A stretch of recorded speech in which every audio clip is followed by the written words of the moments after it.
Alright everyone, we've got a big show tonight. This time, let's move Fat Louie's drum set off the stage.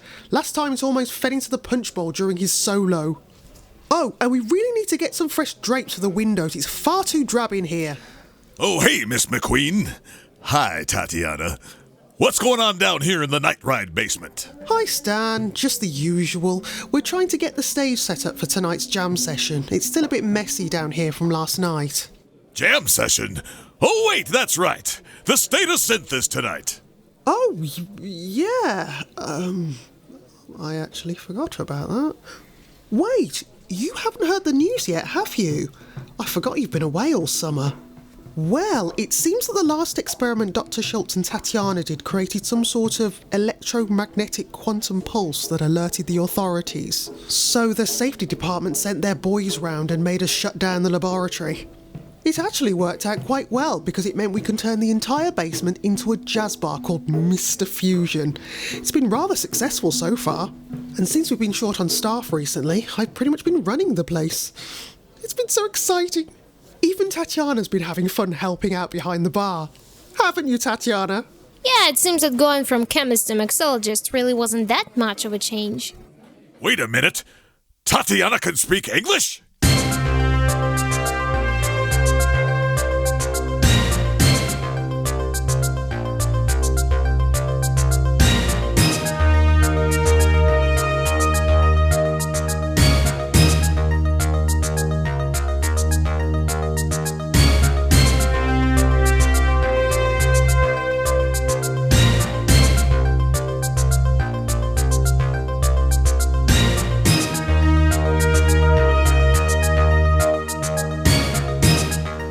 All right, good evening, ladies and gentlemen. We'd like to welcome everyone here to the State of Synth. My name is Dennis G. And I'm Neon Fox. Mr. Neon Fox, it has been a long, wonderful summer. How are you doing, my friend? It's been a minute. I'm doing all right. Yeah, it was a busy summer for me. Kind of glad we were on a little bit of a break, but yeah, we are back. We are back and better than ever, baby. We got a great show for you tonight. We have a wonderful, wonderful guest. I am so excited to have him on, and lots of good stuff. We have some brand new exclusive stuff. Just gonna roll them out. Brand new tracks that you've never heard of from some awesome people. And yeah, man, it's been a crazy summer. I ended up getting a dog, so I guess we have a studio dog now, which will probably bark, probably momentarily, because that's what she does. That's what puppies do, Jules. Yes, it's not me. It's not you barking? That's good. No. You're past the barking stage? We have one of the OGs of Synthwave with us tonight. We do. Oh my God, I'm so excited. It's incredible. Makeup and Vanity Set. We're going to be bringing them on in a minute. Yeah, man. It's super exciting. Yeah. Big shout out to our listeners who have tuned in. We've got a bunch already. All right. And so, yeah, if you're listening to us on YouTube or on nightride.fm, say hi. We'll shout out your name. Indeed. I think we should start. There's a bunch we got to say hello to. Yeah, a ton of people. We haven't seen these people in so long. So, Dysterian's here. I don't think he ever left the last 2.5 months. No, he lives there. He lives in the Night Ride house. 2.5 months waiting for us. Our friend Craig Packman from Perth, Australia. Yeah. All right. And, of course, Mr. Rex Balls, a.k.a. Danforth Broccoli Reinhold, as well as Johnny Five and Larry. Karen Zoe Lee has joined us. Joe Location is in the house. Nice. Night Razor Atex is in the house. It's like 3 a.m. for him. We're going to be playing one of the songs. That's insane. Yeah, we got Danny. Danny, yes. Hello. Nice. Horror Not. Bad Guys Get Dead. Time Strider. M3N. Mean, I guess. Sure. Oh, our friends Retro Hit Radio have jumped in. Hey. And Hannah B's here. Very nice. Very nice. Our Overlord Z. He actually tuned in for a show. That's incredible. The excitement. We've also got Jimmy in the house. And there was somebody, Join Size Queen. I think they jumped out and jumped back in, renaming themselves. So very nice. Well, it sounds like we got a full house. We do want to let you guys know that we did get picked up again on Retro Hit Radio, formerly of Neo Hit Radio? Neo Radio. Hit radio. Yeah, Is there a they're hit in gonna there? be playing us this weekend. That's right. We will be simulcasted on their station, and they will let you know what time you can check that out. But you always get the live broadcast right here on Night Ride FM. So without further ado, let's get you guys some brand new music here. I am super pumped to play this very first track. I don't even know how we scored this one. It's incredible. I haven't even listened to it yet. Neither have I. So we're all in for a treat. This is from our good friend, Mr. Droid Bishop, who hit us up and said, we have a new track coming out. And we said, well, when's it come out? I think he said, what, the 23rd? 23rd of September, yep. We said, well, we got a show. Can we play it tonight? And he's like, damn right. So, yeah. We love that dude. Yeah, this guy, Droid, I've never heard of him. We've never talked to him before, right? No, he never plays. No, we've never played any of his music before. This is the first. It is indeed. So we're going to go ahead and drop this track here. Now, I feel like he's going for kind of a theme. I'm very excited to find out what the new album is going to be like because his track titles have been very, very interestingly named. So I'm very interested to check this out and give it a play. So without further ado, we're going to go ahead and drop this very first track. This is Hollywood by Droid Bishop right here on Night Ride FM.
All right, once again, that was Droid Bishop with Hollywood. Love it. I love that track. It's a great track. And Classic.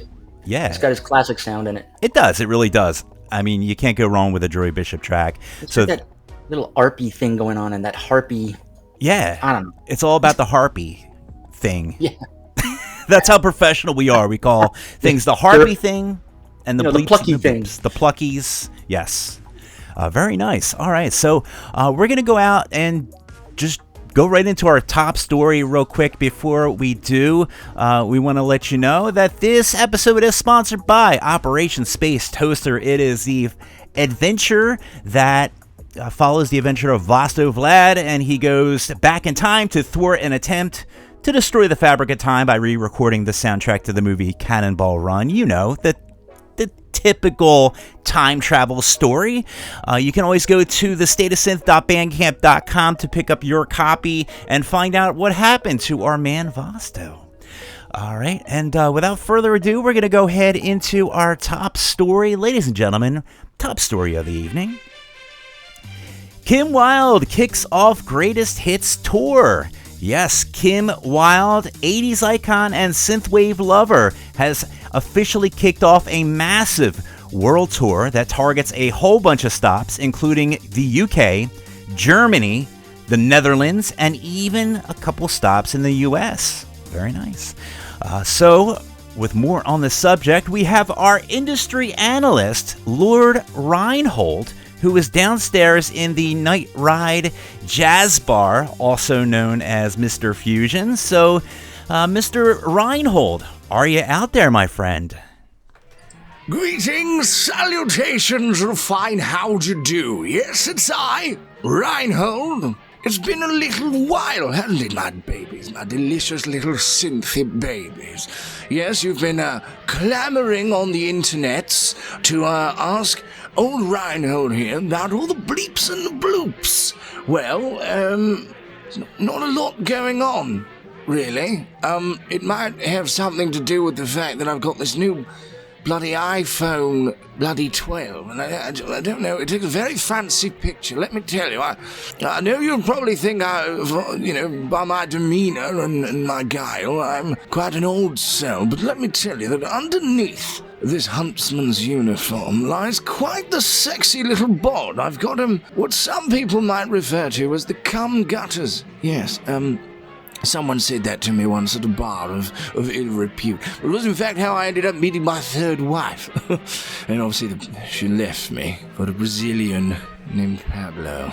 But never mind, anyway, on to this. As you can hear, there's some lovely music in the background, but it's not the bleeps and bloops that you're used to. No.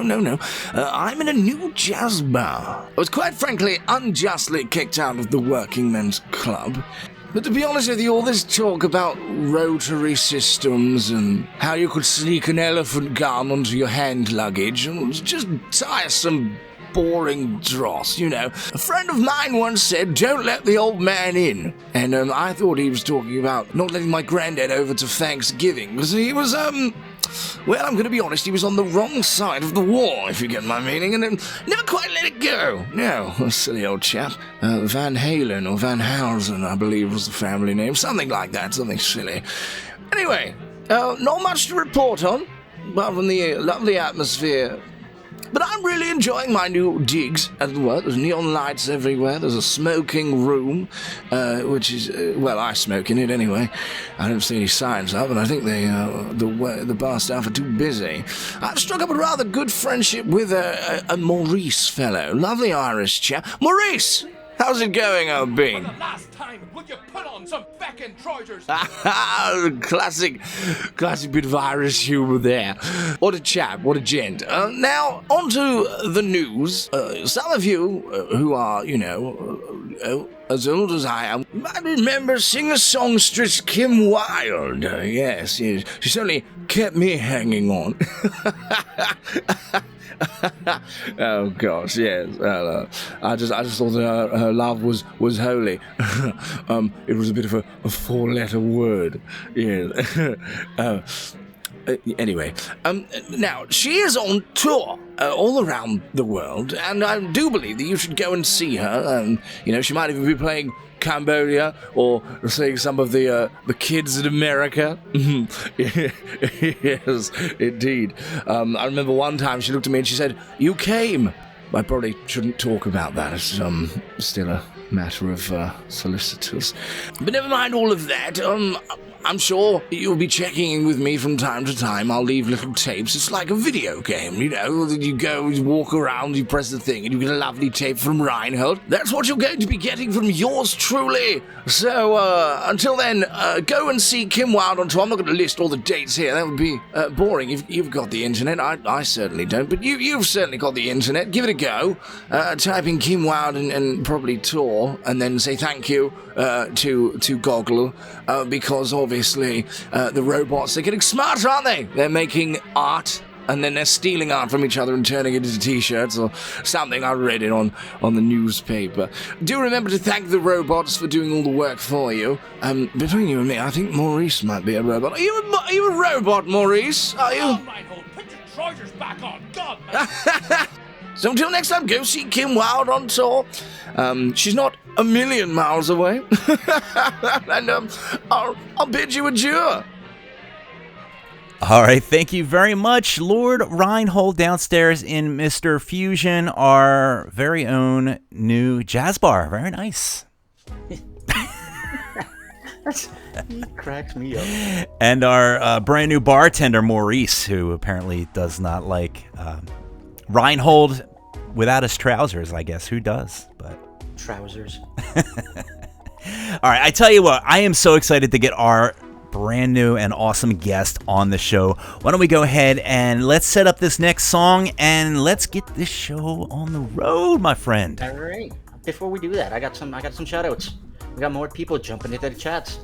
Over in the YouTubes, we got Trevor Applegate and Entropy99 and Lust Awo and Sasha Manums is also over there. We've got Night Radiant 88 who has joined us in the chats, as well as Caspro, that artist from the far land of Boston. Nice. Boston. We got Chris Hahn in the house. We've got Carrie, Nate Beta, somebody who's called Who Is This Magnificent Bastard? We've got, who else? Minsmaster 4. And we did have, Lord Tuts is in here as well. Very good. We did have somebody in the YouTubes named Jade Nguyen, but as soon as we started talking, he's like, all right, I'm out of here. He's out, yeah. Yeah, he's one of those. He's can't stand the off talking. to Prime See ya. Tennis. See ya. Thanks for coming. Great. All right, so let's play a song, man. One more shout out to Danny, because she was accidentally listening to one of the archives, so she didn't hear her. Oh, Danny. Hi, Danny. Hi, Danny. Right. Boston feline artist Cat Temper has just released a new album to usher in the spooky season. Oh, you know what? I said Caspro's from Boston. I meant Cat Temper. That's okay. Caspro's down We're all in from Arizona. Boston in a way. All right, so Cat Temper he dropped a new album. He dropped it on the same day as the Chinese Moon Festival, and it's called Meow at the Moon. And you guys can pre-order the vinyl and add it to your Cat Temper collection. Here's one of our favorite tracks from the album. It's called Twisted Whiskers by Cat Temper, right here on Night Ride FM.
All right, once again, that was Cat Temper with Twisted Whiskers. Very good, very good. And speaking of Twisted Whiskers, my dog's about to bark.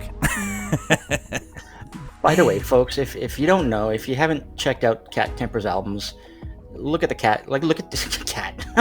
Look at the track names. Just look at the cat. Look at that thing. Scratch and Sniff. The Meowling.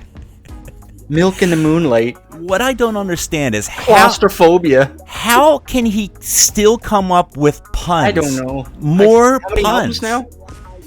I mean, how many? He's had like 50 albums, and he never goes dry for proper cat puns. I just don't understand how he can keep it going. Sandbox. It's classic. It's very, very classic. And well, speaking of a guy who has just so much awesome stuff and has been around forever, I am super excited to introduce to you our very special guest. Ladies and gentlemen, let's have a nice big round of applause for Makeup and Vanity Set. How you doing, Hello. my man? Good. Hello. Oh, man, I am Thanks for joining us today. super Of course. Thanks for having me. to have you on, man. This is incredible. I mean, we've been listening to your music for just years and years. I saw you even perform live at Human 2, believe it or not.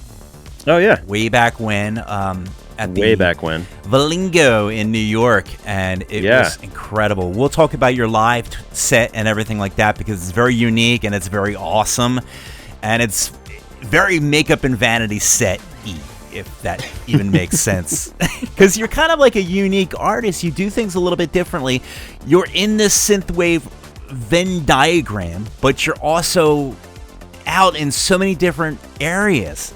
And I mean, I don't even know where to start this discussion with you, but I would love to just kind of dial in my interpretations of your sound, and it's just kind of all over the place as far as the type of music that you cover. I mean, you cover your soundtrack stuff. You have your straight up outrun. You have, I would have to say, it's a lot of like Lynchian type of stuff. And you got to be a big David Lynch fan. I just know you are, because you cannot not be. Yeah. It's very, very apparent when you hear some of the selections. In fact, I call it 8888, which is one of my favorite albums of yours, which we're going to play. I think we have that one lined up. If not, we have a couple great ones as well.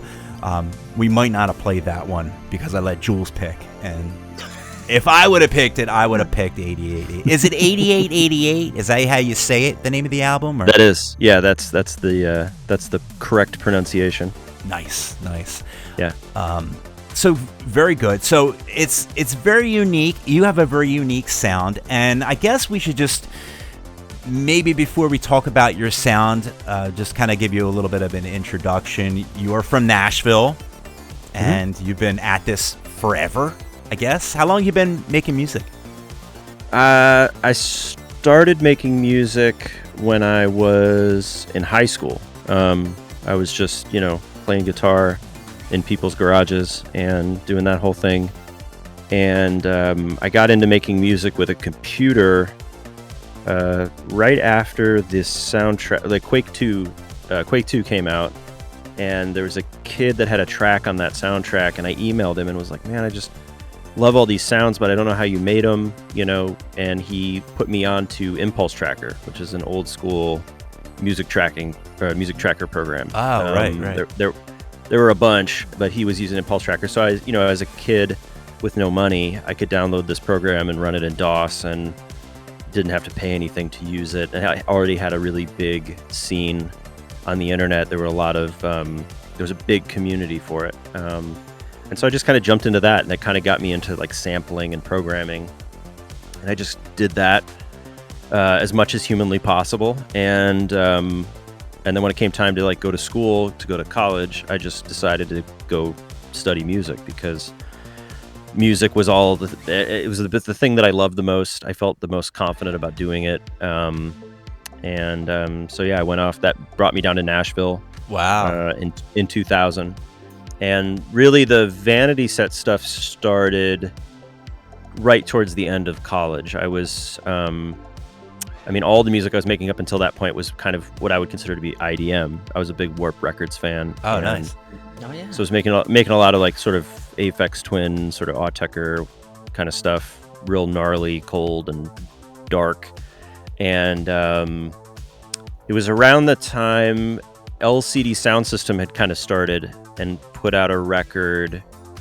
They had a first few record, but the one that really got me was Losing My Edge. I heard that, and I was sort of like, okay, there's a whole sort of 80s, late 70s disco aesthetic, sonic parallel that's existing in this stuff, and I kind of really gravitated towards that.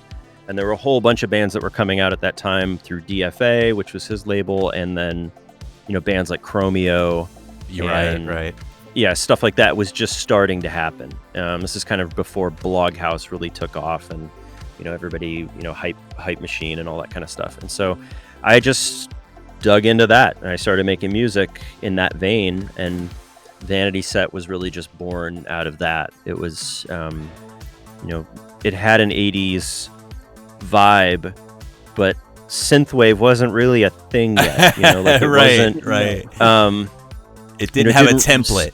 Like synthwave now. didn't really solidify until Drive. Drive came out and Kavinsky and all that kind of stuff, and it was like I felt like, the music I was making just was dancey, kind of high energy, synthesizer heavy stuff, and and really I didn't have any aim with it. I was just sort of playing shows. We were kind of talking before the show about, I've known Proto Men for a long time, and honestly, Vanity Set probably wouldn't exist if it weren't for Proto Men. They were sort of like, we're a video game band, and we're in the South, we're in Nashville, and we don't know any other bands that can open for us because we're so weird. And I was making all this synthesizer music, and they were like, you should open for us. And the very first show I played with them, I was nervous because they are all, they're like this sort of heavy makeup and lots of production value. Very theatrical, very theatrical. And I was like, I'm not theatrical at all. I don't know how I'm going to do this. And so I was kind of looking around my apartment at the time, and my buddy Norm had just moved to Oakland. He was going to school at Mills College studying experimental music, and before he left, he handed me a bunch of stuff, and in the stuff was a ski mask. And so I put the ski mask on because I thought, well, that's theatric at least. Like, it's sort of, it's ridiculous. And it just took, and that was where that came from. It's sort of the genesis of all. I don't recommend that. Wool ski mask in a live show is a good way to endure heat death. So don't do that. Yeah, because you're on the stage, you have the lights just shining down in your face, and you're just drenched in sweat. It's not. I think since learned that Protector 101 or Starfarer or exactly. Yeah, synthwave is a heavy mask genre of music. I learned though later that they make like spandex material, ski masks, things that are way more breathable. And so once I figured that out, I was like, okay, I can do this and not want to pass out the entire time. So that's been good. Very nice. And that was actually, I don't even think we had that written down, but that is like a bonus, finding out about the ski mask. That is really interesting. And one of the things we're going to ask you too, which I already know the answer because I did a ton of research. Obviously we listen to the music, but I don't do too many deep dive into artists, but of course you're Mavs, so I had to do my due diligence.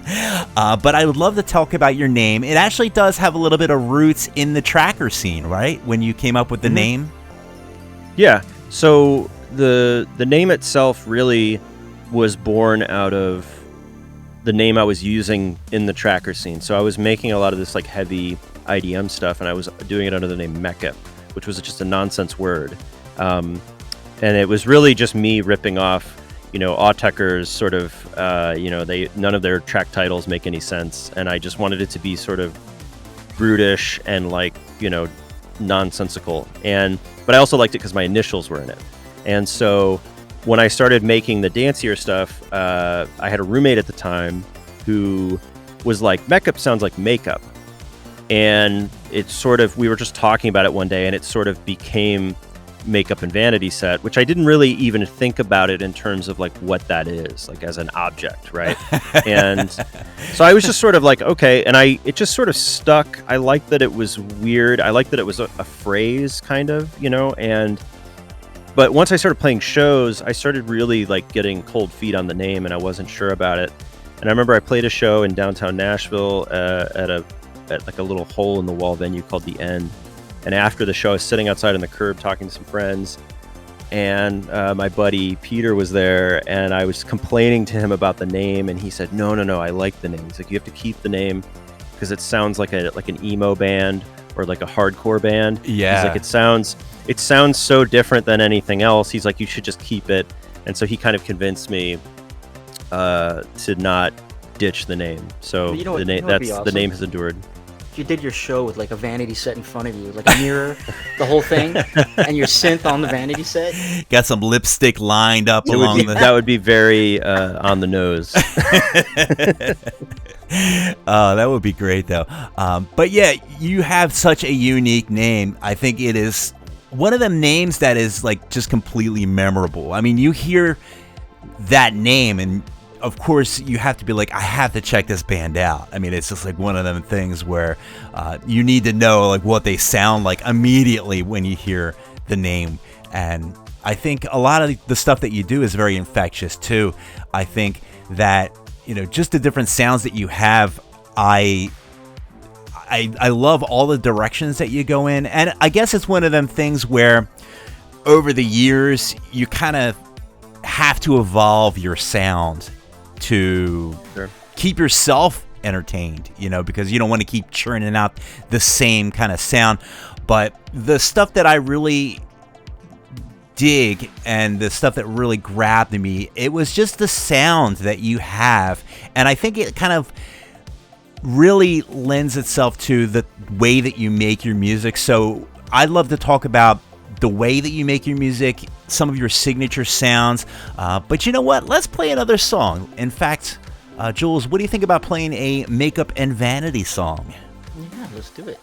All right. So what do we got? Since you left it to me, I'm sorry I didn't pick 8088. But yeah, I dug into the archives because one of my favorite albums, Shadow Circuit, which was released back in 2018. Mm-hmm. Yeah, so I picked the first track off the album. Here's Makeup and Vanity Set with Go, right here on Night Ride FM.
All right. Once again, that was Go by Makeup and Vanity Set. By the way, Dennis, I noticed Time Strider was saying he was so happy to have this on vinyl, so I went and took a peek, and this album, Shadow Circuit, is available on vinyl if you go to makeupandvanityset.bandcamp.com.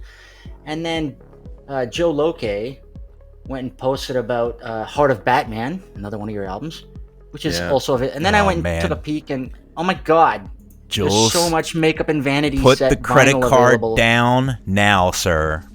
Put it down. God damn it. Jules is going to have every one of your vinyls purchased by the end of this show. I am a horrible enabler. I bring him on with awesome guests every week, and I just, I bleed him dry of money. Heart of Batman was a real labor of love. I mean, that whole package is insane. And that was actually put together by one of my buddies in the Proto End. Like we sort of like put the whole package together. I had scored a documentary about Batman the Animated Series. They came to me and asked me if I would do it, and then Warner Brothers was kind enough to let me keep the rights to the music that I made. And so that's awesome. Yeah, we had to do a lot of legal wrangling, but we were able to put together this just insane vinyl package. And yeah, I love it. I'm so proud of that. I think it turned out incredibly. And then also with Shadow Circuit, Brian at EDR, we just did a repress on that, and it's like a hot pink vinyl, so it's pretty great. Yeah, it's I'm glad that it's been repressed. That was a really fun one to work on. And the thing about your vinyls, I feel like it's almost like a fine wine that collectors just collect. I don't really know many artists, maybe Deadlife, but people, maybe Atlas, but that's like one album. Like literally, like you have so many albums, so much vinyl that collectors just go nuts and just collect this stuff like it's a fine Joe wine. Loke has. Yeah, Joe Loke got like 1,000, at least 1,000 synthwave vinyls. Put up your vinyl count of just Makeup and Vanity Set in the chat room. We got to find out because it's got to be up there. By the way, I remember. Quick shout out to Alana Kimberly over in the YouTubes and Mr. 3 who's in our IRC chat.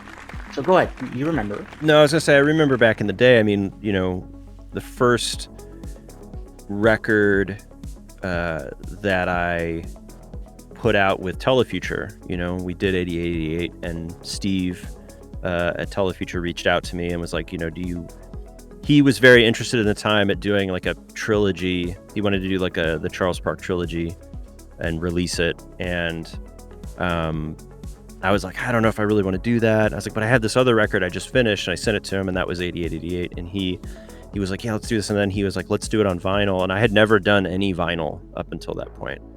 And I just remember that feeling of like, getting it in the mail, holding it in your hands, and just being like, oh, holy shit, I have music on I made vinyl. this. And it was such an incredible thing. But I've been very fortunate that I've been able to work with a lot of really interesting graphic designers over the course of my career. And I think that some of my best friends are people who are designers, who are maybe not musically inclined, but they're creative and they're visually inclined. And I oftentimes I would send music to them and I would say, what do you think about this? I've found that musicians offer really bad perspective because they're just, they'll oftentimes just be like, oh yeah, it sounds good, man. They won't give you like the actual, like a brutal honesty that you get from somebody who has like an art school background, like that sat through critique, that kind of thing. Right. And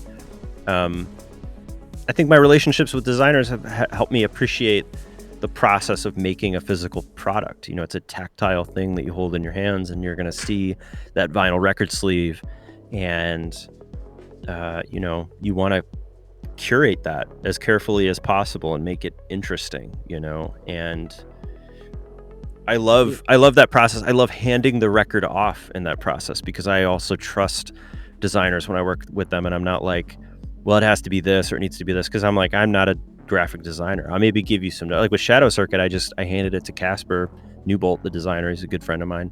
And I said, the only thing I think about this, I had the title and I said, I want it to be some kind of sports, like future sports, you know. And I was thinking in my head like rollerball, like the original rollerball. And I was like, you know, something in that vein, because Go is a very, you know, it's like a race. It's very high energy. And that was what was in my brain. And the art he turned in was perfect. It was exactly what it should have been. It was so weird, and you know, it had that whole feeling, and that was what I was after. And in many cases, like when I work on a record, I'm like, it's not really done until the artist sort of puts their stamp on it, and we collaborate in that way. And it's a true collaboration. Like I trust them to do what it is they do. Yeah, it's some beautiful stuff you come out with. Speaking of 8888, which is one of my favorite albums, and interesting you said that was your first album that you've actually had made. Yeah, that's incredible. That is just such an amazing album. Again, it's one of my favorites. The beginning track, A Glowing Light, A Promise, to me it kind of solidifies the Makeup and Vanity signature that seems to permeate through a lot of your stuff. And I guess it's because you're more of a hardware guy, but it's that little twinkle of the arps that just gets you. And you can hear a Makeup and Vanity Set song and it'll just immediately become apparent, like, okay, that's the sound. It's almost like a Droid Bishop. That's Mavs. That's a Mavs sound. Now, can you talk a little bit about, you know, some of the hardware that you use and some of the signature? Another signature feel is that very Lynchian, dark, almost like a you know, it's all soundtracky kind of sound. A lot of like vocals, like mysterious kind of stuff. You know, just yeah. I mean. Well, Lynch, I mean, talking about Lynch, you know, in college we studied soundtrack design, and one of the things that I really keyed in on, you know, the opening scene of Blue Velvet, you know, they kind of do this long zoom into the grass, and you see the insects, and you hear the sounds, and all those kind of things. And, you know, Lynch's kind of sound designer was a guy called Alan Splett, who unfortunately passed away. I think Blue Velvet was the last thing they worked on together, or maybe he did some things with Twin Peaks. I'm not sure, but he was a really meticulous Foley artist. I mean, he went out and he just recorded all these amazing sounds, but they're all so haunting. Yeah. And I always Eraserhead is another example. It's just such a strange grit, a texture that exists in that, and I was always really drawn to that. I think you're tickling all my nostalgic. Well, and I think Lynch films embody that. I think that it's easy to look at it and say, well, it's a weird story, or it has this actor in it, but I think it's a fully realized thing, from the way it looks to the way it sounds to the right. You know, and even later on, you know, I remember in high school, I still am a huge Nine Inch Nails fan, and like, you know, I remember getting the Lost Highway soundtrack, and I was obsessed with the way that they would weave lines of dialogue and bits of things, and you know, the sound of you know, the guy laughing, and the saxophone, you know, the saxophone, but like just like strange bits of things at the ends of tracks, like somebody breathing, or like maybe a scene, something, a sound from a scene in a film where somebody's rustling around a room, but it's not, no dialogue's being spoken, you know. And I always textures.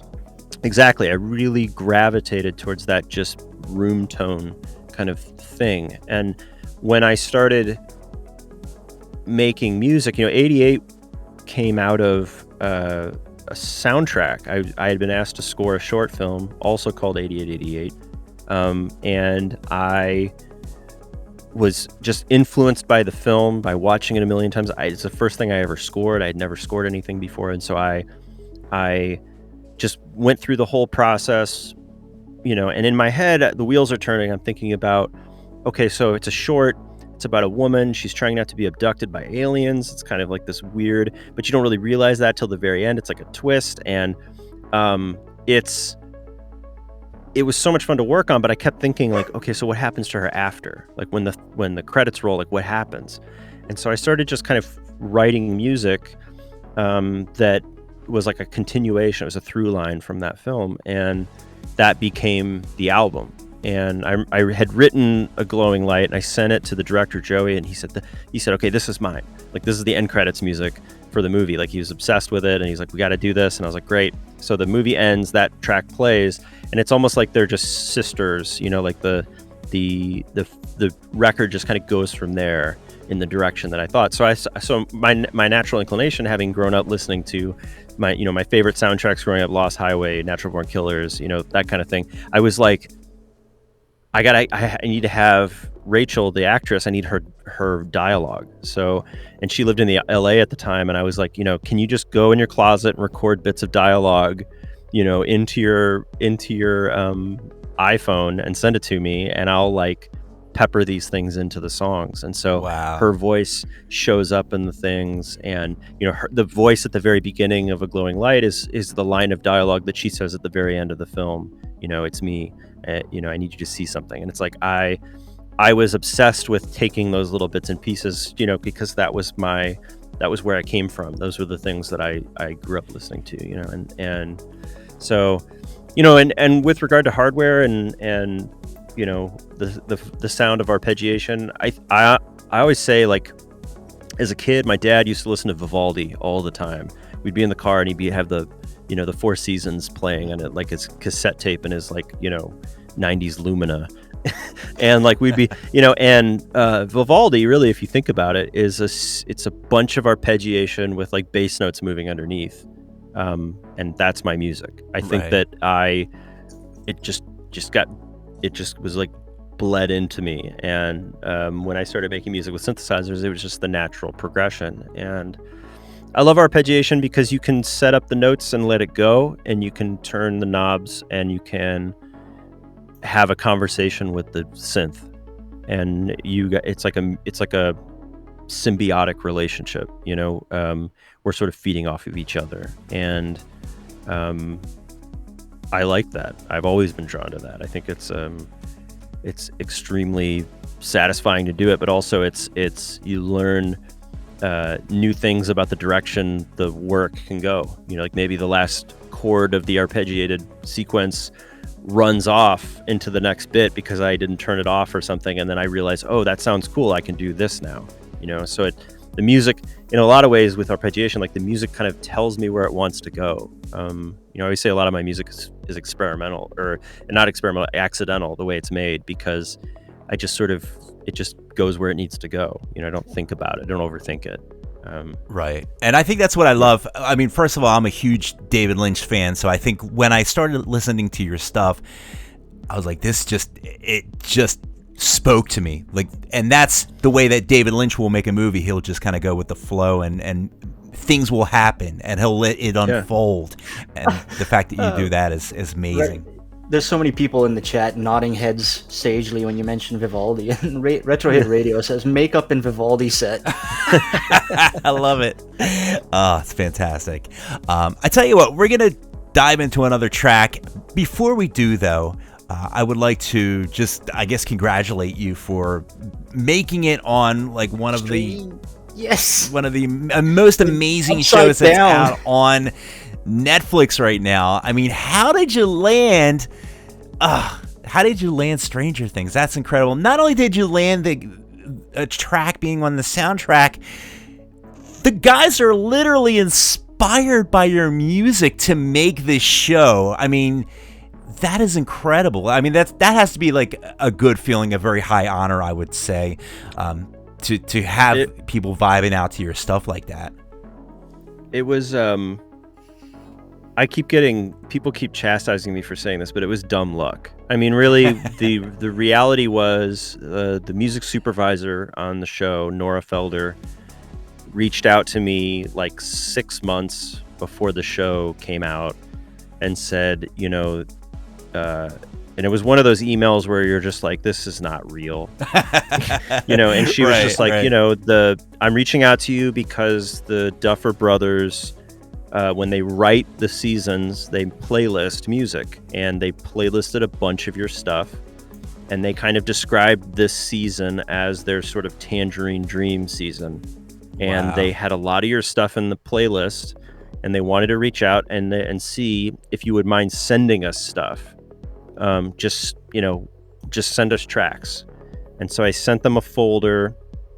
I think it had 50 songs in it or something, and I just was like, okay, and I've been around the film and TV business for long enough to know that like anything and everything and nothing is possible. So I just sent it off and just thought, okay, well, whatever happens. And they started getting back to me, and they were like, can you send us stems for this one? Stems are just the multi-tracks. And right. So I would send stuff off, and by the end of the whole process, there were like 9 songs in the show. Holy moly. It was a wild experience. I won't lie. It was completely insane. Took me completely by surprise. They were so nice to include me. Nora was awesome. She just won an Emmy for her music supervision for the show. Wow. I mean, the Kate Bush song is being played on pop radio right now. Like, it's completely insane. Metallica too. Metallica as well. And I loved this season. I thought it was great. I thought the whole thing was just wild, and when the thing that's crazy about it really truly is when the show came out. The show came out in like 2016, I think. When the show started, it reoriented people's perspective on what a soundtrack could be. It opened the doors for, hey, a synth heavy soundtrack can work, right? And that's appealing now to producers, which opened the door for me in so many ways to score projects and to get to do different things. It enabled me to do music full time. Wow. And so for them then to get to this season and say, hey, we want to include your music in the show, was insane. It was like a full circle kind of like, okay, and I was lucky enough to talk a little bit to the composers on the show, and they were super nice and had nice things to say about stuff, and it was the whole thing was a wild experience. Like, I have no words for it. It was so bizarre. Between you and DAD Zach Robinson, Mm-hmm. with Leo Bierenberg over on the Cobra Kai soundtracks. This is awesome sauce. It's a good thing, especially for the people in the scene and the people that are really trying to push synthesizer music. And it doesn't even have to have an 80s feel, but I think synthesizer music does it has its thing, and I think it really needs to come back. And I think that people like you, people like Zach Robinson, who are placing these commercially viable, awesome songs in soundtracks, that it really connects with people, and it's getting people excited about music and synths and not just electric guitars, just getting out there and making all these cool sounds and stuff like that, being experimental and thinking out of the box too. That's what I love about your music and shows like that, is the fact that you're not a cookie cutter type of artist. These are not cookie cutter type of shows. Like, who would have thought that a throwback 80s horror thing with a bunch of kids, would generate so much enthusiasm with the people out there? And it's just incredible that we can have these great shows and really break out of the box, because if I see another Marvel movie, no offense to the Marvel fans, no. We love it all, but of course, you guys are really doing some amazing stuff with the music and the shows and keeping it fresh. Once again, you're also I guess you're fortunate because they let you keep the song, like Sentinels. Yeah, that was great. You've got the vinyl for sale. I don't know if there's any left because when I look at it on Bandcamp, it says you own this, so it doesn't tell me if there's. But I'm. Yeah, I think there's probably some. I think there are still some left. Sentinels. It's funny because like I make music every single day, and so Sentinels was just me coming up with some ideas and making some stuff one day, and I put it up on my Bandcamp. I kind of turned my Bandcamp into, I use the subscription thing like I used to use SoundCloud. I used to just post stuff to SoundCloud whenever. And I realized that what I love about Bandcamp is such a gift for independent musicians because you can build a community. And that was the whole thing. The whole reason I did it was I was like, I'm going to just post stuff that I make and whoever wants it can have it, and so Sentinels, I posted it and I got a great response and people were into it, and I posted a few more tracks, and then Aaron at Ship to Shore Records, who I did Overpass and Music System with, reached out and said, hey, these are cool, we like these, do you want to turn these into an album? And so that I stopped posting them and I just made an album. So Sentinels is from a record that will be coming out next year. And yeah, I mean, the thing I would say to anybody listening to this that's like, making music is don't ever discount the stuff that you're doing, the creative things that you feel. Don't worry about the noise outside. Don't worry about, the perception of something or, somebody saying that's not good enough or the imposter syndrome or all that. Because I have all that stuff too. It's just make the thing that feels right and do that and keep doing it, And I think because those tracks, that's what it was. It was just me making stuff. And then it was in Stranger Things, which is ridiculous, And I think that there's no metric. There's no right or wrong. There's no light switch that's gonna like make it happen. It's just simply doing the work, which was advice that I got when I was younger, and I stand by it. I think it's good advice. Like, just do the work, just make the stuff. Just Absolutely. Keep itching the scratch because that's what you have to do. So yeah, it was insane. The whole thing was an insane process. Yeah, I mean, great. It was a great series. I tell you what, we do have this track lined up. Now, this was my favorite of the two tracks I think that you released. I think on this one, I guess, what do you call it, an EP? It had Mind Sync and it had the other track, Sentinels. Yeah, the title track. Yeah, Sentinels. Yeah, the title track. So let's go ahead and drop this. Mr. Neon, what's up? Quick shout out to Kit and Tori Kabuto and Art the Brawler, who joined us in the RCs, by the way. Nice. And so from the vinyl release that dropped in May of this year, this music was in Stranger Things. Here's the second track from the Sentinels EP, I guess. This is Mind Sync by Makeup and Vanity Set, right here on Night Ride FM.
And once again, that was Mind Sync by Makeup and Vanity Set.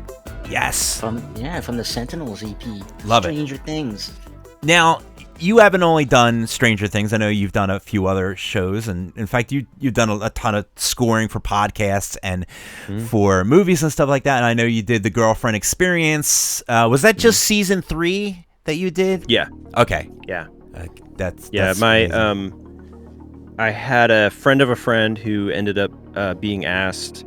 So the Girlfriend Experience is produced by Steven Soderbergh, and he asked her to write and direct season 3, and her name's Anya Marquardt, and she reached out to me. We've been trying to work on a project forever. She had a couple films that were set up that kind of fizzled, and so when she got the gig, she called me and was just, and that was surreal too, because she would talk about, talking to Steven, she was just like, oh yeah, Steven was saying blah blah blah, like you're just talking about Steven Soderbergh, in this very just nonchalant way. Right, just Steven, but good old Steven. But yeah, she asked me to come on and score it, and I thought for sure that someone at some level was going to be like, no, you can't, not this guy. And I met the executive producer, and there's a different executive producer, and it just kept moving forward until finally they were like, okay, you can do it. And I scored a TV show, and it was a wild experience. It was super fast, a lot of work, but it was a really cool experience. I learned so much doing that, and Anya's great. She's so inventive, and she made this entire show during COVID, which was also insane. Wow. And yeah, it was a really cool experience. Very good. And I know you've done just a ton of stuff. I mean, music-wise and vinyls. Go out and buy all of the Makeup and Vanity. Wow, words. This is the part of the show where I start slurring words, and I don't drink during shows, but I just get tired, I guess. I'm such an old man. But yeah, go out and buy tons of Mav stuff, because it's awesome. It's incredible stuff. Vinyl, you have your subscription service. I'm sure we dropped the links out there, and definitely dig in to all that good stuff. One last thing we like to talk about, and then we'll kind of discuss some of our synthwave news, get some more tunes on. We would love to talk about your live setup, which is pretty crazy. Jules, you haven't seen Mavs play live yet, have you? But I mean, you had a live stream back in 2020. Oh, that's right. Yeah, that was my first experience with that, and it went really well. It went better than I thought it was going to.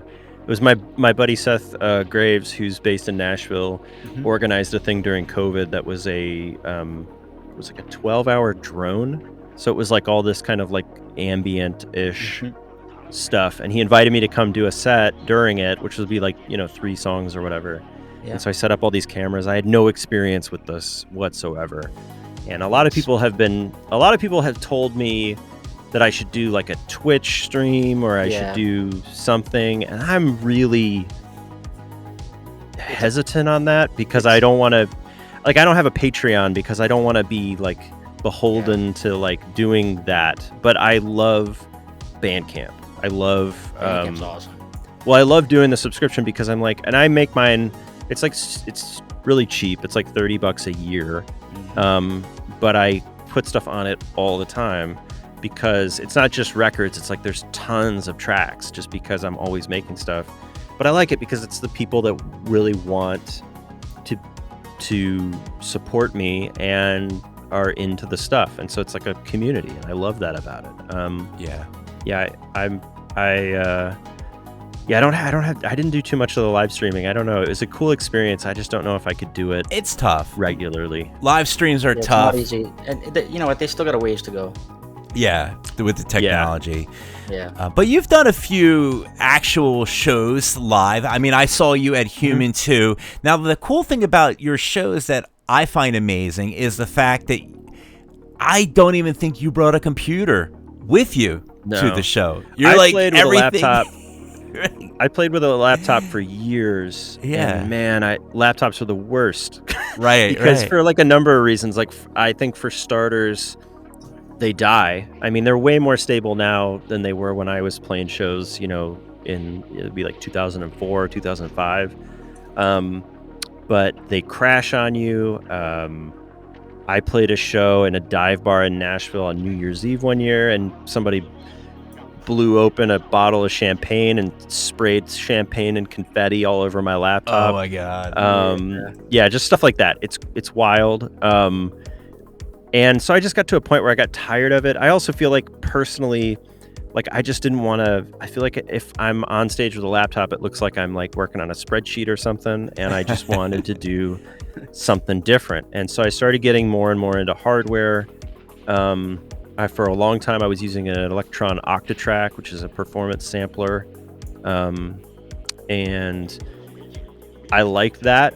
But I also felt like it still wasn't really connecting, and it's also very menu divey as a piece of gear. And so then I just bit the bullet and really jumped into doing shows with a modular rig, which is fun. Constantly feels like it's about to like go off the rails, but I mean, at least it makes it exciting, I guess. You're living. Yeah, and I think one of the reasons I got into modular was just because it's literally like having a handshake with a piece of equipment. Like you're kind of defining parameters and then letting it do its thing. And I like performing live with modular. I think it's fun, and it's also a little bit more interesting to look at, I think, than just a lit up Apple logo. Right. It's very aesthetic. And all that to say, no disrespect to anybody that does perform with a laptop. Both of them are hard in their own ways. Like it's all, it's always a challenge to stand up on stage and perform music in front of people. So, but yeah, modular is just kind of where I landed. I like doing it that way. Yeah. Very nice. Very fun. All right, Mr. Jules, what do we have here? What's going on, my friend? Ooh, we're gonna play a track. What do you think? Atex from Sweden. He's over in the IRC chat. I think we should play his latest track. Let's do it. It's got to be getting late. I mean, it's the next it's day. It's past 4 a.m. for him. Oh my god. Sorry, Atex. All right. So Atex, Swedish artist, hasn't let up this year. Non-stop bangers that just sound awesome when played, especially when played loud. So this latest track released at the beginning of September, and it's called Benz. You're hearing it right here on Night Ride FM.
And once again, that was ATEX. ATEX, right? Wow. Yes, ATEX. I hit the wrong button, Jules. I hit the record button instead of the talk button, the talky talk button. Ladies and gentlemen, the State of Synth is a live show. You are listening to it live, and including all of the missed buttons that I press. So there it is. ATEX. Yeah, you can find that track at atex.bandcamp.com. Very good. And by the way, speaking of Bandcamp, speaking of your subscription, Z was mentioning in the chat, he's got a subscription to your Bandcamp. Yeah. Z is the guy who actually built the Night Ride FM website and everything, all the things that work, the cogs behind all the magic. He puts all the magic in the box, man. That's what he does. And he's not human. He's not. He's not. But if you need like an app coded up, he'll do it in 5 seconds. Yeah, he'll do it on his lunch break. He's good like that. Yeah. So just a couple parting words. So we talked about your touring, your music, just the awesome Stranger Things, the vinyls. Jules, what haven't we covered? I feel like there was still so much ground that we can cover. Yeah, there was something. I don't know. There was something. There was a bit. There was something about the weekend. Yeah, bit of controversy that you have became a part of, and I guess I don't know. It's kind of died down, but there was a big, huge controversy, and I know it actually got a lot of the people in the scene kind of upset. You know, because people are very protective. You stole one of the weekend songs, didn't you? Yeah, you did. You ripped it off. I did. I went back in time and I released it. But you know, in actuality, the song that one of the people that makes the music for The Weeknd, because it's not like The Weeknd in his bedroom just cranking out hit after hit, but there's a little bit of a little something going on with the producer. I don't know if it was proven, but I don't know if you have to be an audio engineer genius to say this sounds a lot like Makeup and Vanity Set. You know, I know a lot of it has died down. Do you have any like parting thoughts now that things have kind of died down? Where should the pitchforks? Yeah, which direction should we swing? You should put the pitchforks down. It's okay.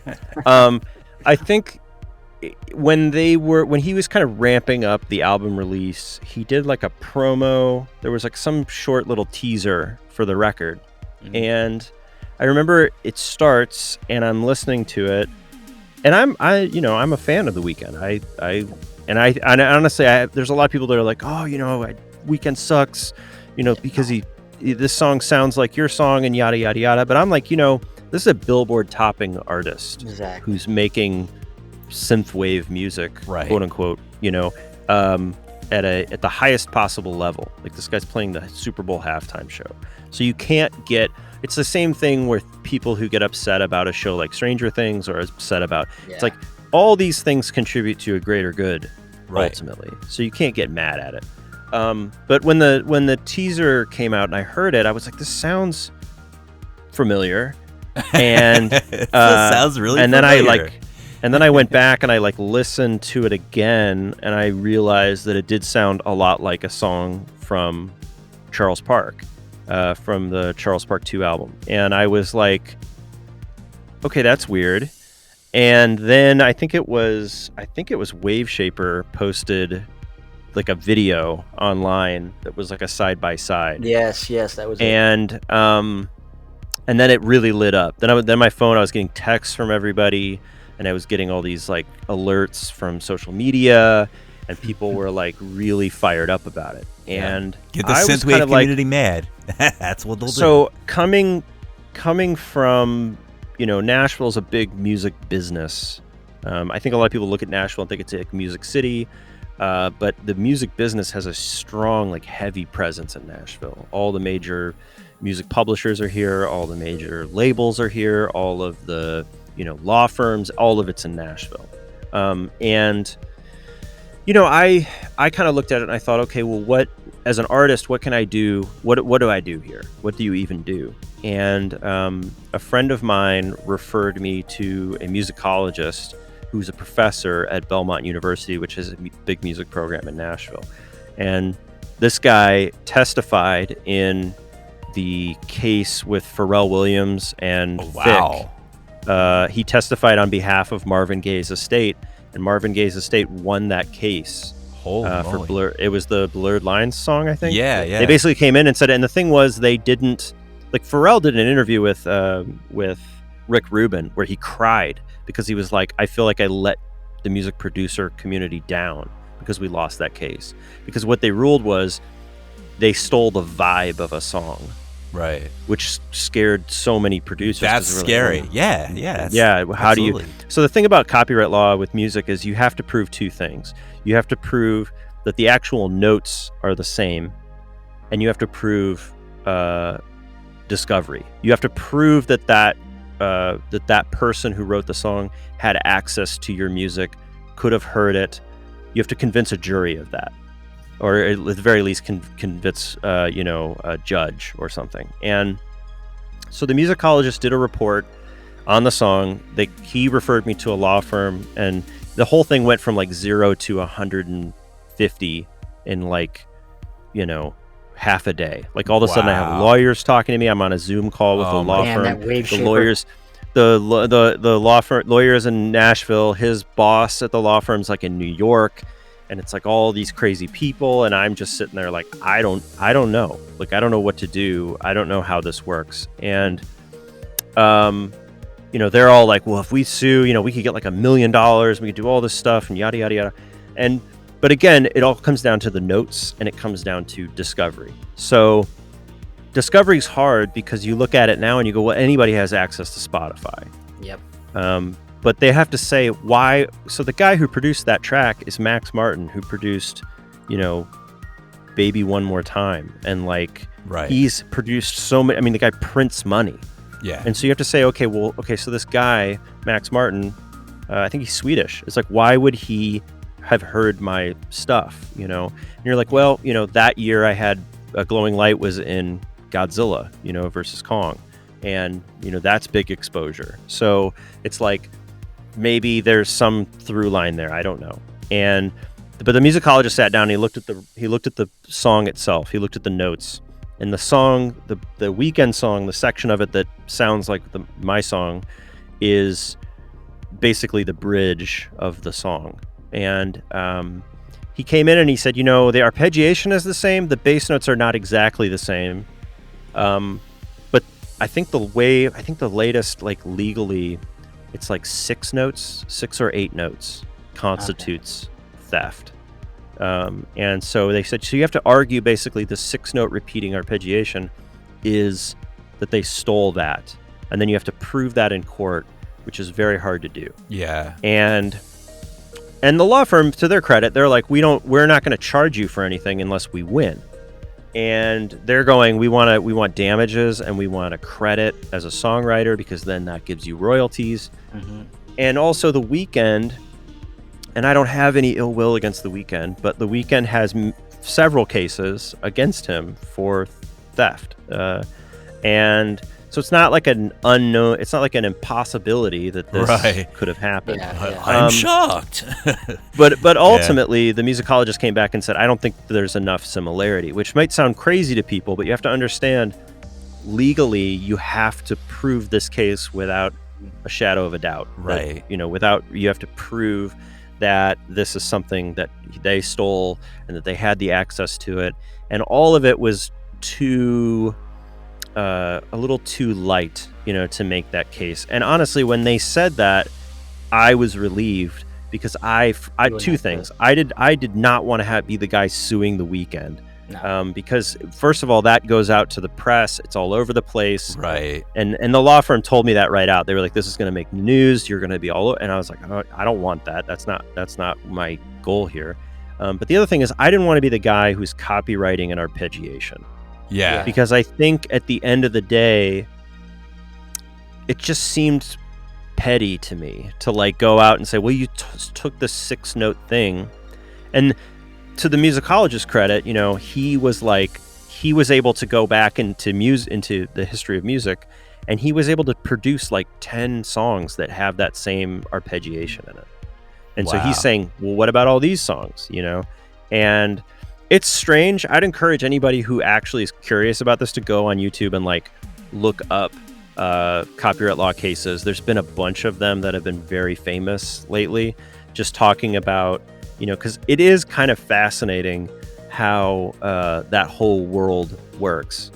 I personally was very relieved that I was not going to be embroiled in some sort of deposition. Yeah. I would have at least dropped like could I at least get a selfie with the weekend? Like, just get something out of it. That is a perfect Jules response right there. And and like I said, I have no ill will against the Weeknd. Because first of all, he didn't do anything. It's not like It's not him. Right. It's a producer that goes to him and says, "Here's a track," you know. And I think that it is what it is. I mean, the music business is that away. I mean, the reality is all songs throughout recorded history, you know, take influence from everything, you know. So Right. there's not and it's again just in the same vein as Stranger Things for me, like a very surreal thing to have happen. It made for a very stressful month for me. Yeah. I was just like literally like in a weird anxious panic for the better part of a month, because I was just like, I don't know what this is. I don't know how this works. I don't know. Like, all of it just seemed ridiculous to me. Someone wasn't there like some theory that eventually we're gonna hit like every chord progression, every sequence of notes and everything is gonna eventually be hit. Yeah. If we haven't hit I mean, it it's already. it's right? an eventuality. So at some point we've kind of every little clip, every little. Yeah, I think with the invention and of a lot of synths, people. too. A lot of people were very vocal about it online, and the thing was, the thing I always have to stress is like, synthwave is a genre built out of nostalgia, Right. and influence from other things that already, you know, it's built upon the 80s and 80s culture and 80s music and film, and so you're talking about something that is inherently derivative, Right. You know? And I'm not saying that in a bad way. It's just that's what it is, and so It's part of the this DNA. this whole notion is a very slippery slope, just because you're like, well, it is, you know, this is what it is, you know. Right. So it was a strange, very weird month. I'm glad that I didn't become the guy that sued the Weeknd. It was very strange to hear, and it was funny because I felt like after that happened, I would hear that song literally everywhere. Oh my god. And Now it it's was in your so psyche. it was so strange. And I mean, in the beginning, what was really wild is before the record came out, you could Shazam the YouTube clip, and it would pull up my song. Wow. Oh, It was nice. so insane. Yeah, and I was just, and the lawyers, they were like, when they heard that, they were like, oh yeah, this is it, we're gonna win. And like, you know, but again, it's all based in the musicologist report. Yeah. And that's what juries look at and judges look at. So, Yeah. you know, I think you made a good decision. You know. Yeah, I agree. You want to be remembered for the awesome things that you do, not the guy who tried to sue the Weeknd, unfortunately. But yeah. you just got to keep making great music, Continue man. Making the music. That's it.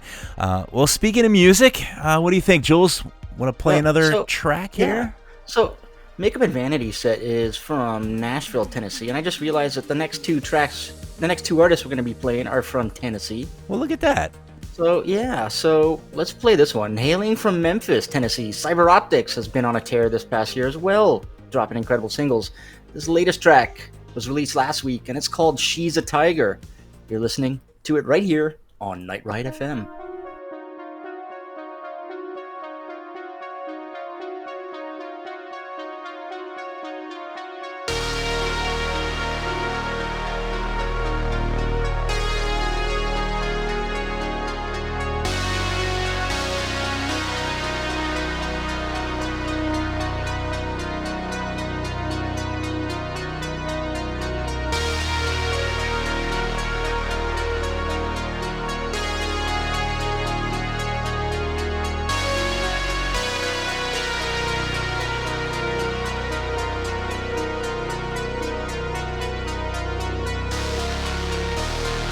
With the right woman, there's no stopping. I could go right to the top.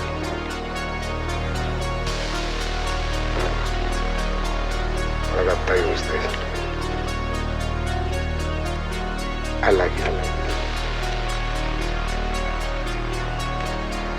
be the first night in LA I saw you. I say, she's a tiger.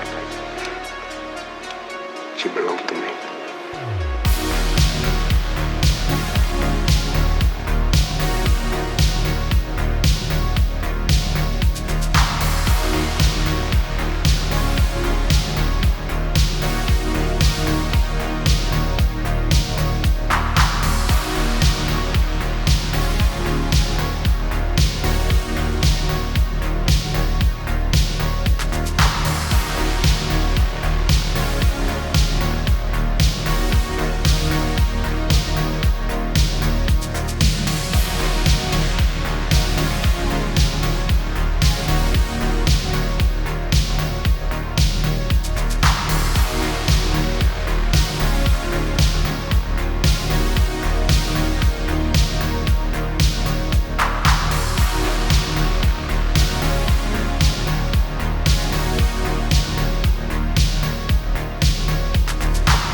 All right, once again, that was Cyber Optics with She's a Tiger. That's kind of a cool name for a track. What do you think, Jules? I like it. Yeah, Beautiful. yeah, I dig it. Wait, hang on 1 second. Excuse me, Dennis. Did you guys order a pizza? Tatiana said she saw a pizza delivery guy walk in, turn round the corner and, well, just vanish. I thought he may have gone upstairs and delivered the pizza to you guys. Pizza? Jules, did you get a pizza ordered? No, it wasn't me. No. Mavs, did you order a pizza or anything? No. Huh. No, sorry, Ms. McQueen, we do not know of anything about a pizza. Well, that certainly is strange. Well, okay, sorry to bother you. Okay, that was weird. What was that about? I don't know. Apparently somebody tried to deliver a pizza, walked by, and I don't know. So we got strangers walking around the studio. Jules, I don't know what's going on with that, but I tell you what we do know. Wide open door. Wide open. This place is just a wide open. What happened to the security, Mr. Z? I don't know what we have as far as security anymore. People are just walking in. We need synth bouncers. We do. We need some synth bouncers. But I guess we'll move on with the remainder of our show, the newsy news portion. So why don't we go ahead and kick things off? Let's talk about some of the albums that are coming out, Mr. Neon Fox. Yes, sir. Before I do that, I just want to do a shout out to Bloops over in the YouTube. Shout out to you, my friend. Oh, and Zach7, who just joined us in the IRC. Very good, very good. So, album releases. Yeah, this Friday. let's do it. There's some stuff dropping. Mecha Maiko is dropping her new album, Not Okay. Fons Tramontano dropping a new single called Miami Sunset. I bet you that's synthwave. It sounds a lot like synthwave. Yep. At least for Max the name. Parker is dropping a new single called Perfect Storm. And Your Sister is a Werewolf has a new album coming, Summer Break. I think that's going to be on Laserdiscs. Oh, nice. Records. Yes. Very good. Unfortunately, no vinyl for that. No. There's a bunch of Your Sister is a Werewolf vinyls I want to get because I missed out on them. God damn it. Well, very good. So, yeah. I have a couple to announce here. Destroyer with Tales of Terror. That's coming out on September 17th. September 23rd, we just heard that track, Hollywood, by Droid Bishop. We heard that at the top of the show. That does come out on the 23rd. I can't believe we got it 10 days early. Nice premiere. Let's see. September 24th, Alex Vichetti over on the Retro Reverb Records label. Rubber. He's dropping a new album called Blessed. Yeah. And on the 30th, Beckett's new album, Caller on the Line, is going to be dropping. I heard a little bit of that. I love it. And LeBrock is dropping, I don't know if it's a single or an album, called See Me. See Me? They're hinting at some transmission that drops on the 30th. There you go. So, if you're a LeBrock fan, jump up and down. And October 14th, we have Castro with an album release, Echo. You think that would be pronounced Echo? Yeah, Echo. Very good.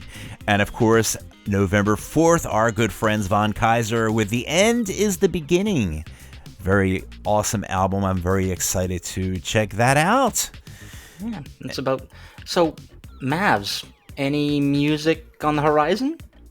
Yeah, next album to drop is going to be when? Jules, get ready. So there's a bunch of stuff that's coming.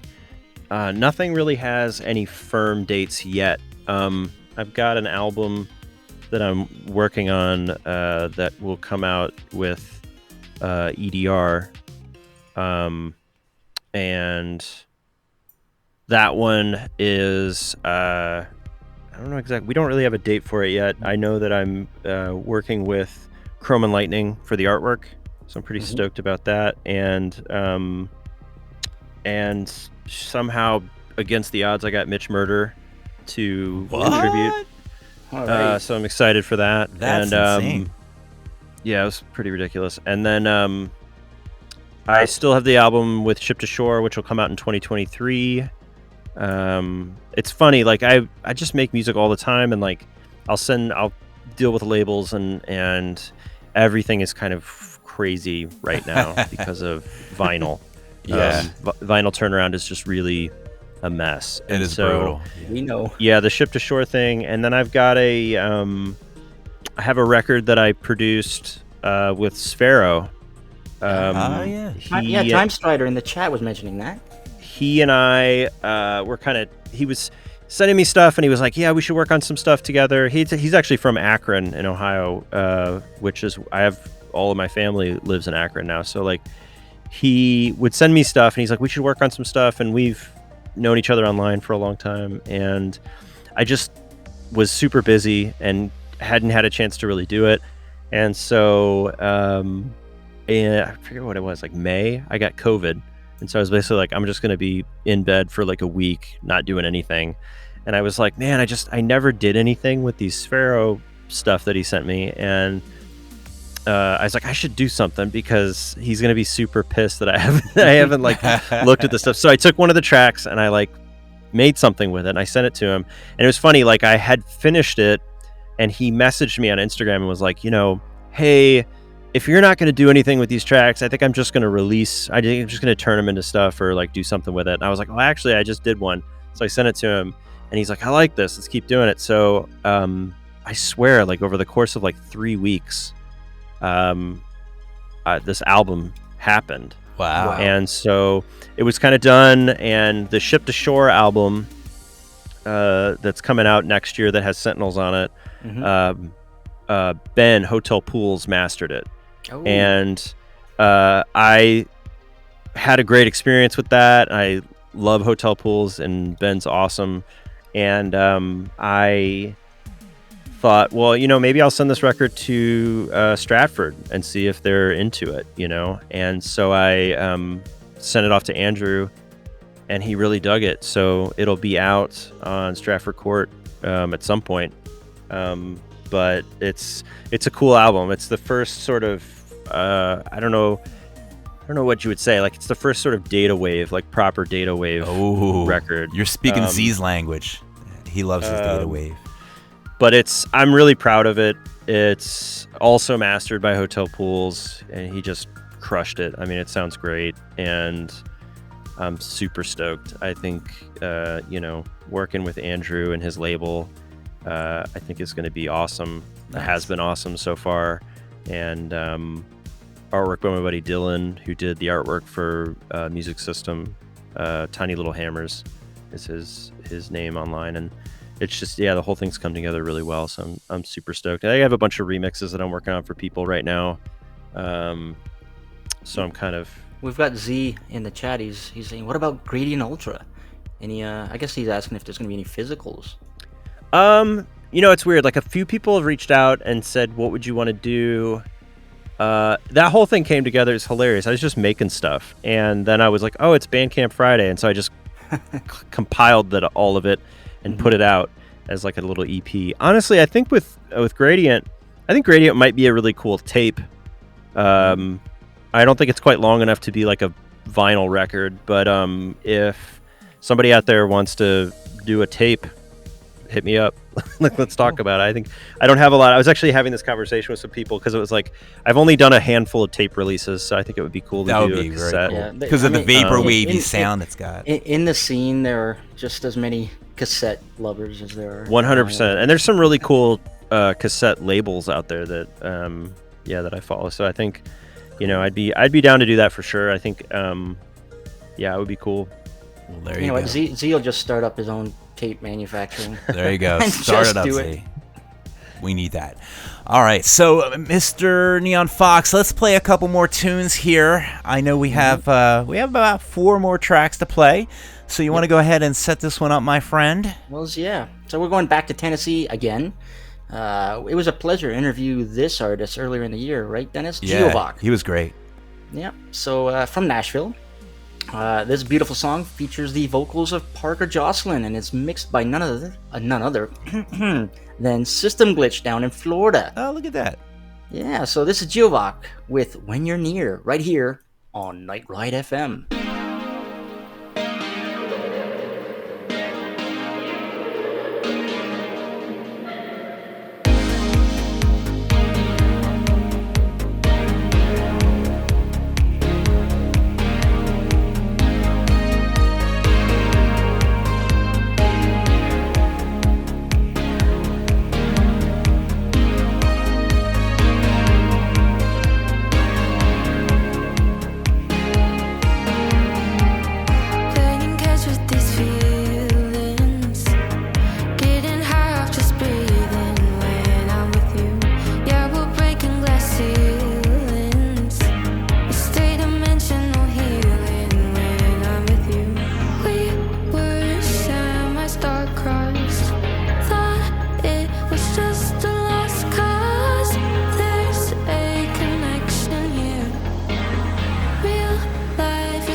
All right, once again, that was When You're Near by Geovoc. Yes, very good. I love that. Awesome I love stuff. that track. System Beautiful Glitch, song.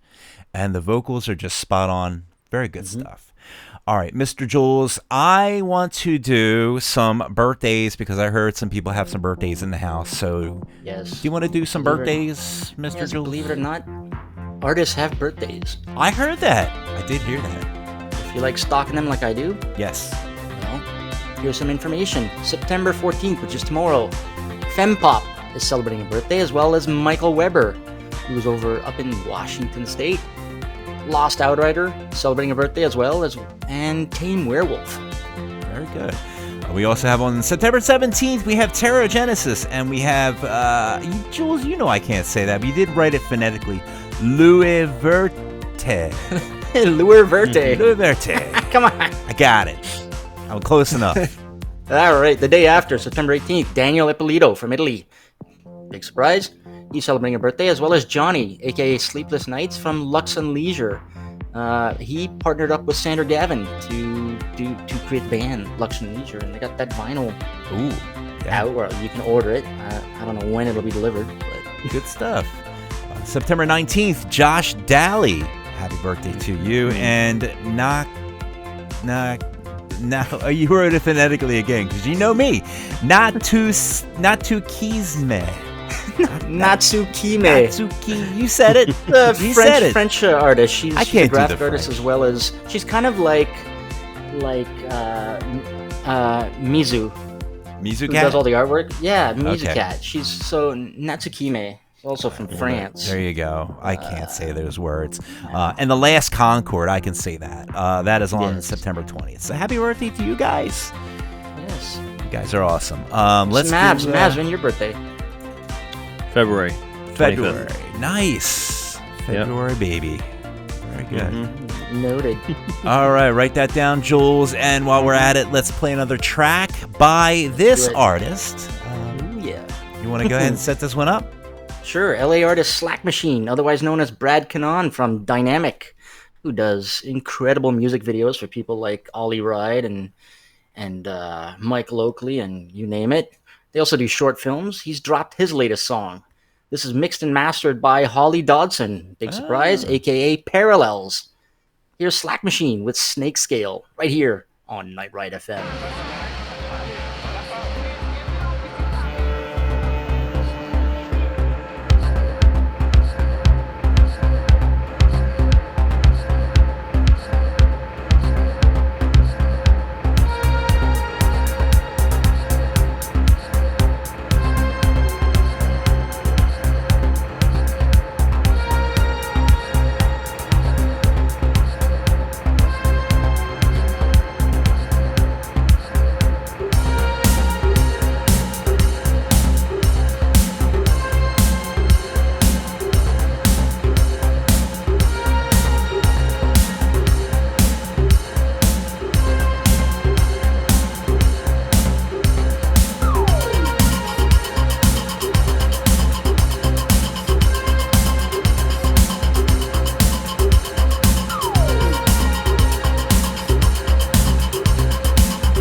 Once again, that was Snake Scale by Slack Machine. Cool. Cool tune. Yes. I dig it. Very good. By the way, a quick shout out to Howls over in the YouTube and Dragon Week, Yeah. who's in the IRC chat. Yeah, thank you very much for tuning in. We love all the people that tune in live. It's just such a wonderful thing. And super props to all the people that are like, it's like 4 a.m. I don't know why. I certainly would not wake up at 4 a.m. to listen to my own show. I would not do it. But, you know, much props to you guys. Oh, one quick sleepy shout out going out to Marcelo, if you were listening. So he wanted his sleepy shout out because he is sleeping. He's a smart man. And But what, he checks into the archives. yeah, he does. He tunes in and listens to us in the archives. You can check out our show in the archives. Just go right into our archives and listen to our show. I just said that. Nightride.fm. Hit the archive tab. That's it. All right, Jules, let's do some touring and events. Let's do it. Let's blast through this. Let's see. Well, tomorrow until September 15th, Essinger is continuing his tour with Monuments and Sammy Baller. So they're going to be in Lincoln and then Des Moines and then Fort Wayne. Nice. And September 29th through the November 6th, the Sierra and Carpenter Brute in Europe. I want to know when they're coming back to the U.S. because they are killer in concert. You didn't catch them on this last leg, right? I did not catch them. It was awesome. And Sierra, it's the first time I've seen her play live. Nice. She sounded so much like a band. Nitzareb. There's a band from the 80s, early 90s called Nitzareb that opened for Depeche Mode, the Violator tour. Okay. And it's kind of hard industrial, and Sierra. Anyways, I can September 12th through to October 14th, the Midnight is doing their Change Your Heart or Die tour. So those of us who were lucky to see them earlier this year, we got to hear the Change Your Heart or Die song. Yeah. Some of their anthems, some of their new anthem songs live, but there was a whole bunch of locations that missed it because they were on the West Coast and they got to see them earlier. So they're doing another round. Well, there you go. Very good. Let's see, September 16th through to October 22nd, Driven to Madness tour. So Dance with the Dead is heading over to Europe, and they're going to be playing with Daniel Deluxe, and they might have some support from other local artists as they tour Europe. Very good, very good. And October 15th through the November 15th, we have Magic Sword coming around again with Droid Bishop with support from LeBrock in Europe. Now that sounds like a killer ticket. Yeah, I do believe when they hit Hungary, they're also going to have Quixotic supporting them. That's incredible. So, September 17th, which is this Saturday, the One Electronica Fest in Badalona, Spain, which is going to feature Lure Verte, as well as Marvel 83, The Future Kids, The Last Concord, Oblique, Barcelona 82, and Nightcrawler. Wow. Yeah. Nightcrawler. I'd love to see him play. He's Yeah. incredible. I think he did a tour a couple of years ago, 3 years ago, in North America. Wow, nice. Yeah. One other Nightwave. thing. We mentioned Destroyer's got a new album dropping this weekend. Yeah. The Nightwave crew in New York, they're going to be doing an album release party for the Destroyer Tales of Terror. And of course, that'll be DJ sets by Faith and Glitch and DJ Valentine. Very nice. September 23rd, to round it off, we have Von Kaiser and the Marathon at the Pyramid Scheme. That is in Grand Rapids, Michigan. Pretty cool venue. Been there. Yeah. Helsinki Synth City with Morgan Willis, Ace Buchanan, Star Cassette in Helsinki, Finland. The Finns. Yeah, very good. If you want more information, just head over to Nightride FM. Check out our blogs. We've got a Synthwave events page where we track, or try to track, all the shows. Any artist, any Synthwave artist or Synthwave adjacent who might be playing live. And we also we track all the monthly, weekly DJ things that happen in whatever cities. And it's all done by Mr. Julian Green, Neon Fox, the Fox. Who's that guy? All right, we gotta end this show, so we got 2 more tracks. Gotta wrap it up here. What do we got next? All right, Laserdisc artist Castro has a new album dropping on the 14th. I mentioned this. It's called Echo. Well, you mentioned it. And this track from the album goes nice and hard. It's called The System Has Failed. You're listening to it right here on Night Ride FM.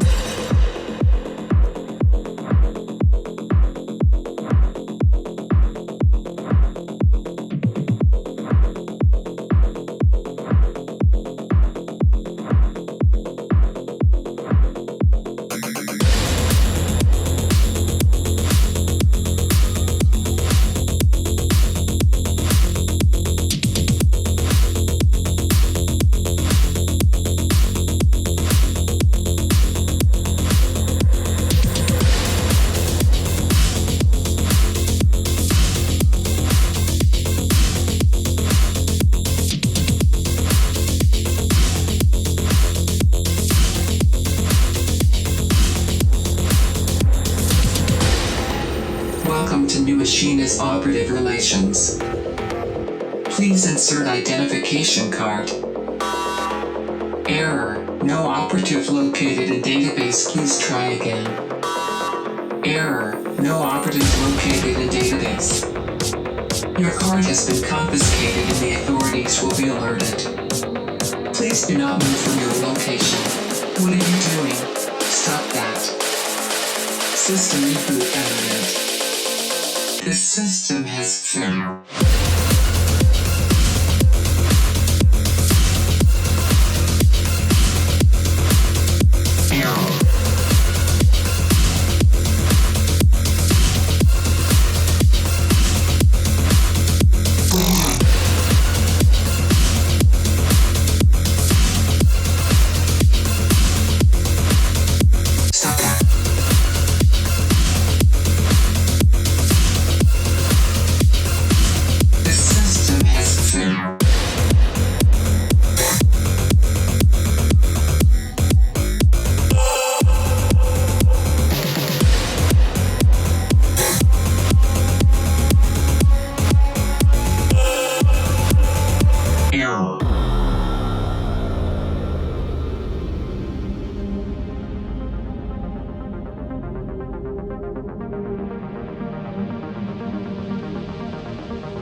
Machinist operative relations. Please insert identification card. Error. No operative located in database. Please try again. Error. No operative located in database. Your card has been confiscated and the authorities will be alerted. Please do not move from your location. What are you doing? Stop that. System reboot evident. The system has failed.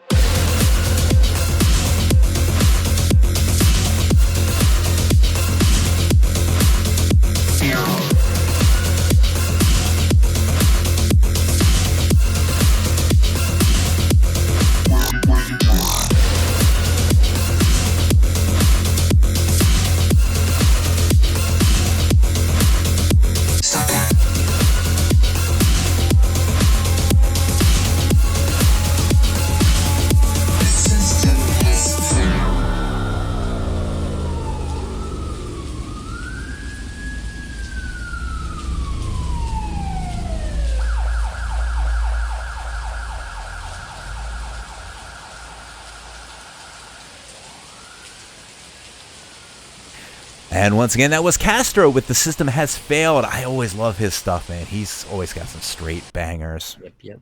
Laserdisc's got some good artists on their roster. Indeed. All right, Mr. Jules, I guess we kind of get to the point where we're almost done with our thing. Yes, we can unchain Mavs and let him go. You are now unlocked. This is great. Shout out to some Patreons. Yeah, we got a couple that just popped in, brand new Patreons. We have NCM popped into our Friend of Night Ride tier, so thank you very much for your support. We also have End of Forever, just became part of our shout out crew, so we're giving you a shout out. Remember, you can always go to patreon.com/NightRideFM. Is that right? I don't even know our own Patreon address. Patreon.com/NightRideFM. Yeah, that sounds about right. You wrote it, and I didn't even read it that you wrote it in the script. But yeah, that's how I do it. And you can also check us out if you'd like to support the State of Synth directly. That money goes straight into Jules and my pockets, and we just buy beer, basically, right? We just buy lots of beer. We buy Starcadian shots. We buy Starcadian. You are fueling our Starcadian shot. We have a jar that we fill up with money. How else can you get signed vinyls? Right. Ply them with shots. And we go to New York and we just feed Starcadian shots, and he gets drunk and he's like, "Hey, what about this vinyl I got? This is not even released yet." And he gives Jules all the vinyls because that's how we do it. You know, we love it. Makeup and Vanity Set. Any shout outs or anything you want to plug? No, I just want to say thanks. Thanks for having me on here. We were kind of talking about it during the break, but I'm just so blown away all the time by the synthwave community and the community that it has created, and just the intensity of the fans, and it's ravenous. It's cool though because it's intense. It's cool because it's motivating as a creative person. It's that's the kind of stuff that keeps you going. It definitely keeps you inspired, and I'm always blown away by stuff that's coming out and the work that people are doing, and just the fact that you guys are doing this show and like promoting artists and promoting tours. I mean, that's so helpful to artists and people just trying to do their thing. So I'm just grateful for you guys. Thanks for having me on. Yeah. Yes. So, Dennis, that's our show. Let's wrap it up, man. We want to thank you for listening once again. A big thanks to Makeup and Vanity Set. We're going to play you out with this last track from German artist Collapse Project that released back in April. So without further ado, we're going to go ahead and play our last track. We want to thank you for listening live. You can always listen to us in the archives, catch us on Spotify. Check us out on thestateofsynth.com, and listen, spread the word, spread the gospel, and we love you guys. Yes. Yeah, this is a Paralyzer. Have a great night from all of us at Night Ride FM. And we'll see you next time.